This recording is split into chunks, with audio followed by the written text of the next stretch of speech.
So our last speaker and very famous, very renowned from abroad, Dr. Tay, is an interventional radiologist and head of the Department of Vascular and Interventional Radiology, Singapore General Hospital. He's a big teacher, he's a great teacher, and he loves to teach the youngster, and especially when Pakistani young doctors goes to him, he really treated him very, very friendly. Mr. Tay, Dr. Tay.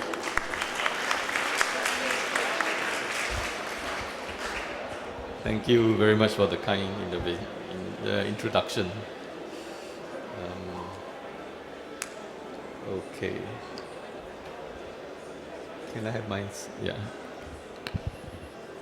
So we have our first fellow from Pakistan in 1999, and that was Dr. Azim.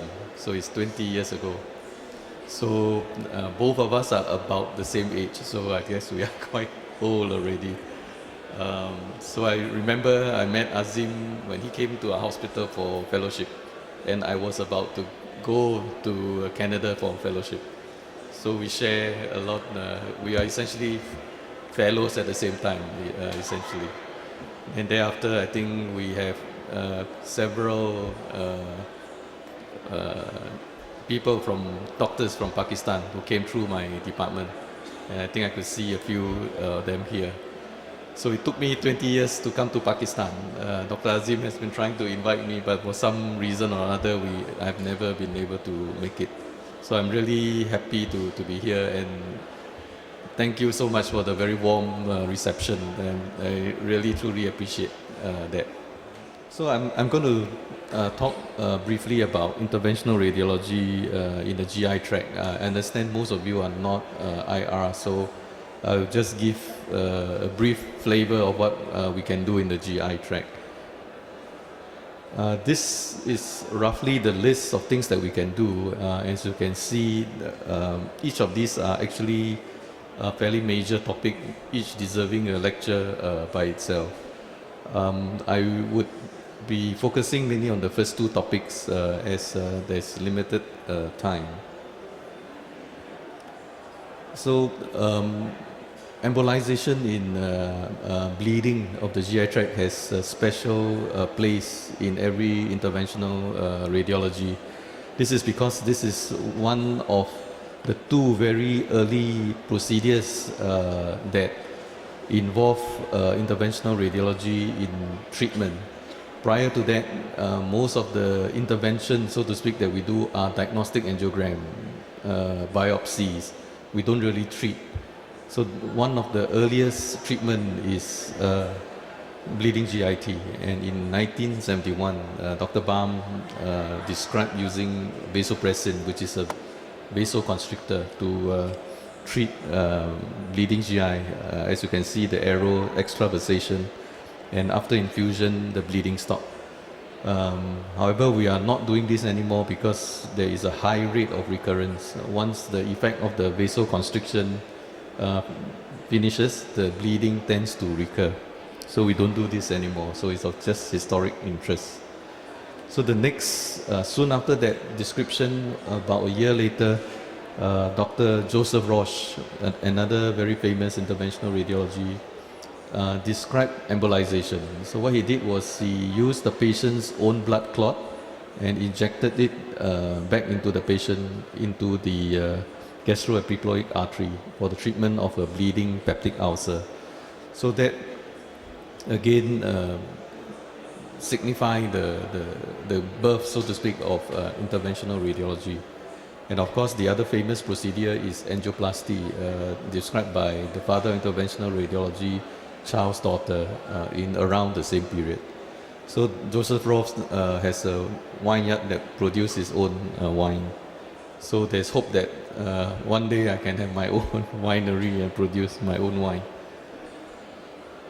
So historically, we divide the arterial bleeding GI into upper and lower GI, and that demarcation is at the so-called ligament of Tract, which essentially is at the fourth part of the duodenum.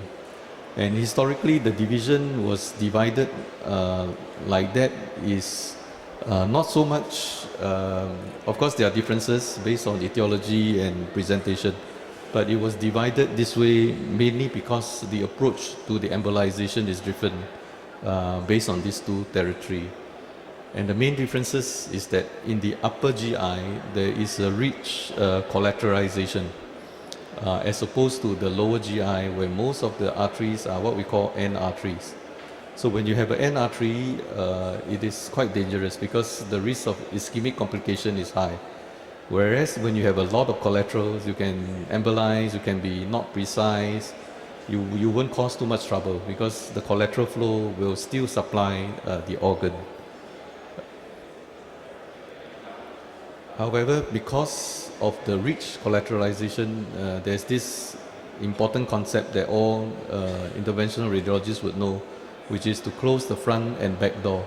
This does not just apply to bleeding GIT, but any bleeding elsewhere in the body. As long as in an area where there's a rich network of collaterals, you need to employ this concept for effective arrest of hemorrhage. So this is what we mean. So the round thing you assume is an aneurysm or a bleeding point. If you have a collateral, basically that bleeding point can be supplied by all the collaterals. So if you block one collateral, what happens is that the bleeding will continue because it can come from the other collateral. So in order to effectively stop the bleeding, you have to close the front door and the back door. And preferably right across the bleeding point as well, so to be very safe. So this is the concept of the front and back door. So for example, this patient here has a huge aneurysm or pseudoaneurysm of the gastroduodenal artery. And to treat this, you cannot just block off the gastroduodenal artery proximally because the blood will reverse through the so-called back door or the distal branches. So to treat this type of aneurysm, you first have to close the back door, and after closing the back door, you close the front door. Obviously, you can't close the front door first, otherwise you can't get to the back door unless you go to another route, which is usually 2 torches to reach. So by doing so, we can effectively seal the aneurysm. So the management of bleeding GIT, I think it's one of the very basic and first thing that any IR would do. And I'm sure in Pakistan, those of you who are doing IR will encounter this almost on a daily basis, or if not when you go on call. But over the years, I think what has made it different for us is that the endoscopists has also up their game. So to the extent that currently endoscopic intervention is the first line for diagnosis and as well as for treatment. And you can see they have things like clips, they can inject adrenaline, they have a laser to coagulate the bleeding or bending. So the 2 pictures on the right, you could see a spurting ulcer, and the other one is the bleeding has stopped somewhat, but there's a big clot sitting on the ulcer. So the other bottom pictures are the hemostatic clips, and the one in the middle is a laser trying to stop the bleeding. So our involvement currently is when the endoscopies fail, or for whatever reason the patient is not fit or too unstable to go for endoscopy, or the bleeding is so bad that the scope they just can't see, it's too much blood. So these are the patients that will come to us. I think the other point is that catheter angiogram used to be the diagnostic investigation. We used to do angiogram to confirm whether there's bleeding or not. But I think this is largely replaced by CT angiogram, and nobody do a diagnostic angio just to diagnose bleeding GIT. So in our hospital, we have this setup. We have an angio room and a CT scanner inside the same suite. So with this, we are able to do what we call intra-arterial CTA. Basically, we put the catheter right into the celiac axis or the superior mesenteric artery, and we do the CT angiogram. And for sure, if there's a bleed, you'll be able to see the bleed. And we have shown in our own study that the sensitivity of detecting bleeding is higher than the conventional intravenous CTA or even catheter angiogram. So the other advances is in microcatheter technology. Now the microcatheter are getting smaller and smaller to the extent that we can now put a microcatheter into another microcatheter. This allows us to go very deep into the vessel, and the embolization is performed much safer because the collateral damage now is much less. And we have the other type of catheter where it's steerable. We can change the direction of the catheter, and this particular catheter is called the Ninja catheter. With regards to the CT imaging, I think dual energy CTA is now also getting popular. In our center, almost all our CT abdomen are now dual energy. So the added advantage of the dual energy is that you can get a virtual non-contrast scan. You do not need to do a plain scan beforehand. And the other useful thing is the iodine map, so that you can be confident that the hyperdensity you see is due to extravasated contrast, and not, for example, medication that the patient took that are hyperdense and so on. So in this patient, there is a bleeding diverticular disease. Could you play the video for me, the one on the bottom left? So these two videos basically is I just string up all the runs that I do for bleeding GIT. So essentially you start off with a non-selective injection. So based on the CT, I know it's colonic bleed, and therefore I have to go for the inferior mesenteric artery. So you get the 4 French to first engage it, and then invariably now we'll use microcatheter to go near the bleeding. And in this picture you could see the frank extravasation into the bowel lumen, and you can try to get as near as possible. So for this patient, I couldn't get any nearer, so instead of a coil, I decided to use glue. So the good thing about the glue is it can flow distally, so you do not need to be right at the bleeding point. But of course, the danger that you may block off more arteries than usual and cause ischemic complication. So the next run basically to show you the completion. So typically for glue, once you inject along the way, sometimes you can cause a spasm as you are pulling out the catheter because you do not want it to get stuck. So it takes a while for it to recover, and the good thing about the glue is almost 100% it will stop. Sometimes if you use coil, it may not completely block because the coil, there are spaces through the coil, and you may need to put more coil, and the procedure is much longer. This is another patient showing small bowel bleeding. And if you look at the angiogram, there seems to be extravasation there, but not quite sure. Is it due to subtraction artifact from movement? So for this, we'll do an intra-arterial CTA. So in this image, the catheter is in the superior mesenteric artery, and we do the CT scan. This gives you a very good picture, definitely confirming the extravasation, but it also provides a very useful roadmap for us to negotiate our microcatheter. And in this particular case, we could negotiate it right to the point of the bleeding, and we just put 1 or 2 coils to stop. As I mentioned earlier, the endoscopists now are first line, but there's a proportion of patients, even after successful endoscopic treatment, they can still rebleed. And in those patients, usually they will come to us to help them. And very often when we do the angiogram, you will not be able to see extravasation because of the prior treatment, or the extravasation is very subtle.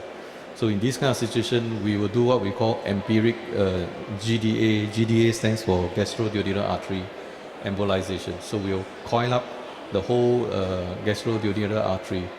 And because of the rich collaterals, we usually don't get into trouble of ischemic complication. And if you look at the picture there, the drawing, the gastroduodenal artery has basically connections with the SMA and sometimes gastric artery and so on. So we have to embolize all these branches, otherwise rebleeding can occur again because of, again, the rich collateral network. This is another case. The conventional mesenteric angiogram shows bleeding in the small bowel, but very often when we do the angiogram, we just can't find the bleeding. So in this situation, again, we will do the intra-arterial CTA, where the catheter is directly into the superior mesenteric artery. And you can tell that it's in the superior mesenteric artery because the aorta is not opacified. There's no contrast in the aorta. So again, on catheter angio, we don't see it, but on intra-arterial CTA, clearly there was a bleeding. So this is problematic because to embolize, you have to see the extravasation. Otherwise, you can't target where to go. So in this type of patient, usually what we will do is we'll leave the microcatheter behind and the patient will go for surgery. During surgery, the surgeon will inject methylene blue into the microcatheter, and the methylene blue will show the point of extravasation to help them do the surgical resection. Just a few words about variceal bleeding. So other than arterial bleeding in the GI tract, we can also have bleeding from the varices. However, this is strictly speaking not a disease of the GI tract, but a manifestation of a severe portal hypertension. So I will not spend too much time on this. Again, the first line treatment is endoscopy, and they have things like banding of the varices as well as glue injection. And typically these are fairly effective. So they only come to us when they fail, and broadly there are two methods of dealing with this. One is to lower the portal vein pressure, and to do this you create a TIPS shunt, which is connecting the hepatic vein to the portal vein. And the other is to somehow embolize the varices. So I've mentioned here BRTO, BATO, PRTO, basically is to find a pathway to the varices. And once we get there, we inject sclerosant to thrombose the varices. And oftentimes we may need to do a combination. Okay, so changing gear, I think feeding tubes is one of the quite easy and satisfying procedure to do. Again, the endoscopists have taken a big chunk of this from us, but it is still an important technique to learn, because there are situations where the endoscopist will not be able to put in the feeding tube because they need to introduce a scope all the way to the stomach. So there are situations where they can't do it. So for example, when they have very tight stenosis in the upper GI tract, or due to cancer, due to stricture, they will not be able to do it.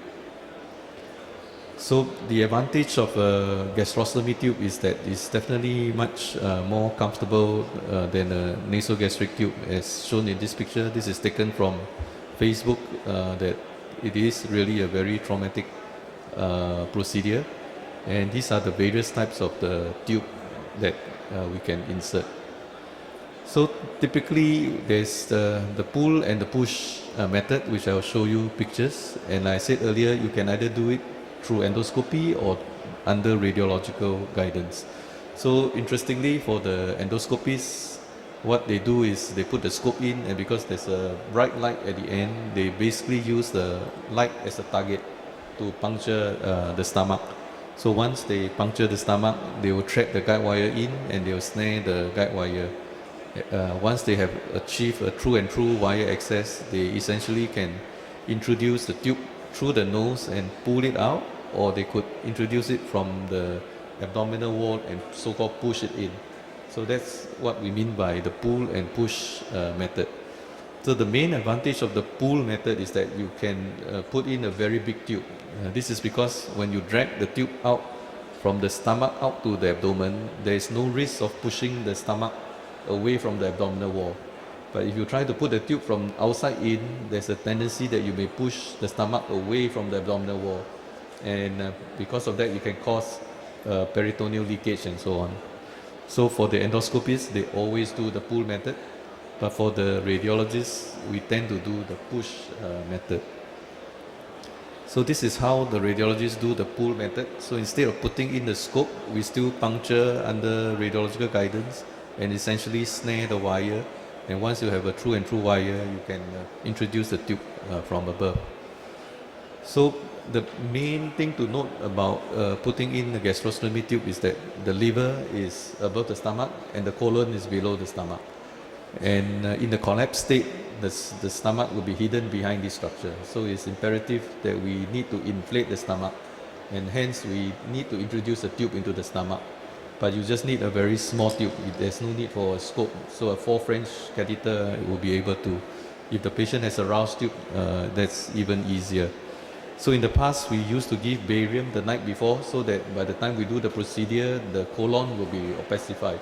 But nowadays, we don't do this anymore because after doing enough, you will realize that if you inflate the stomach sufficiently, the colon will always get pushed down.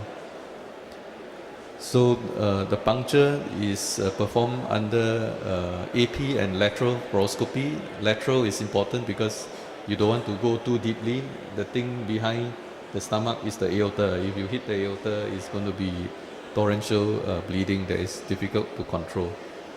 So I mentioned earlier that when we push, sometimes the stomach get pushed away from the abdominal wall. So to prevent this, we introduce what we call the T-tag. It's a T-shaped configuration attached to a wire. Once you puncture it in, you pull it back so that the whole stomach is now adherent to the abdominal wall. So typically you put 2 or 3 like so, and then you puncture in the area between there so that now that area is stuck to the wall and you will not get displaced. So after doing that, the usual tract dilatation, and after that we can introduce the tube. So there are different types of tube as I shown earlier, and these are the different types of feeding tube. In general, the pigtail ones are easy to insert because they are smaller caliber, but they tend to get blocked. And also they tend to get kinked. So usually we have stopped using this. In more recent years, they have shortened the tube so that the tube after insertion sits snugly on the abdominal wall. So it's more comfortable for the patient. Sometimes we need to extend the tube into the jejunum for essentially gastric decompression, or in patients where they tend to have regurgitation or aspiration pneumonia.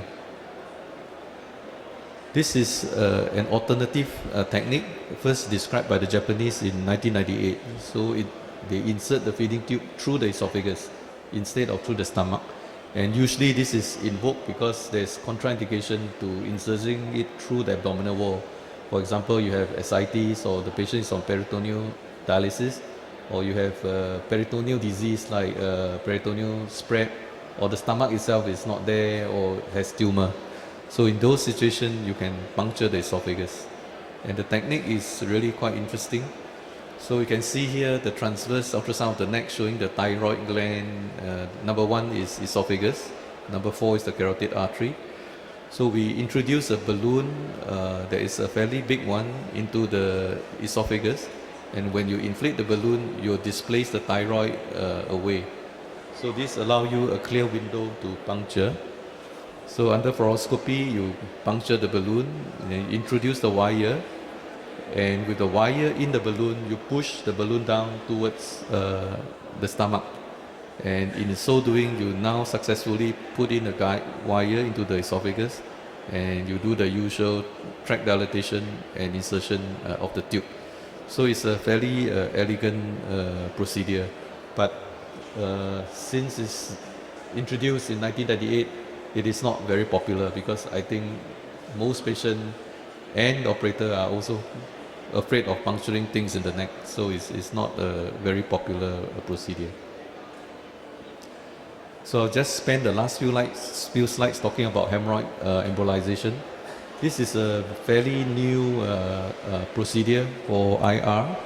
As you know, hemorrhoids is very common, and currently the treatment is usually either the colorectal surgeon do banding, rubber banding, or so-called staple hemorrhoidectomy, essentially to remove the hemorrhoid, the venous part of the hemorrhoid.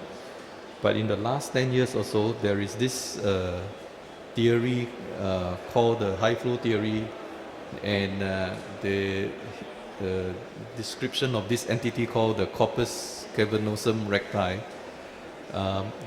In that area of the anal canal, there is actually no capillaries. So the arteries join the veins directly. And the reason the veins are not dilated is because the spaces are separated by very tough connective tissue. However, for whatever reason, some patients, that tissue get weakened, and the arterial pressure leads to dilatation of those spaces. And when they get big enough, they prolapse and they become hemorrhoids. So because this is actually a very fundamental change in the concept of hemorrhoids. So now hemorrhoids is become an arterial problem, and there are surgical procedures that make use of Doppler guided ligation of the rectal arteries. So there are colorectal surgeons who intentionally ligate the superior rectal artery to treat the hemorrhoids. So therein come the interventional radiologists. If you ligate the artery, why don't we embolize the artery from the inside? So this is how the concept was born, and someone called it the emboroid technique, described by Dr. Vincent Vedel from France. And typically, you need to embolize about 5 branches of the superior rectal artery. So technically, it's quite lengthy. The procedure is not so straightforward. It is still very preliminary, but the results are very encouraging. So the technical success is very high. The clinical success, as in stopping the bleeding, is also relatively high. I think the main advantage is that there's no surgical cut. As you know, whether it's rubber banding or staple hemorrhoidectomy, is a very painful procedure. The patient cannot sit down for several days. But with this, there's no pain because there's no surgical cut. And unlike fibroid embolization, there's no ischemic pain because you are not causing ischemia. You are just decreasing the pressure head to the area to decrease the size of the hemorrhoid. So there are now randomized control trials going on comparing surgery with this technique, and we should hopefully have another procedure to do. So in conclusion, I think IR in modern medicine have a big role to play. Although in the realm of bleeding, we are second line, but still we are often the last port of call. If the endoscopists can't do anything, we are usually the one that save the day. So feeding tubes, remember, it can be inserted radiologically, especially even in situations where the endoscopists can't do it. And lastly, we hope that hemorrhoid embolization will take off. This picture was taken in 2012. Our team has grown much bigger. When Azim was with us in 1999, there were only 2 consultants and myself. Now I have 17 consultants and 8 procedure suites, 60 nurses and 20 radiographers. So this was just taken recently, and that's the team at SGH now. Thank you very much for your attention.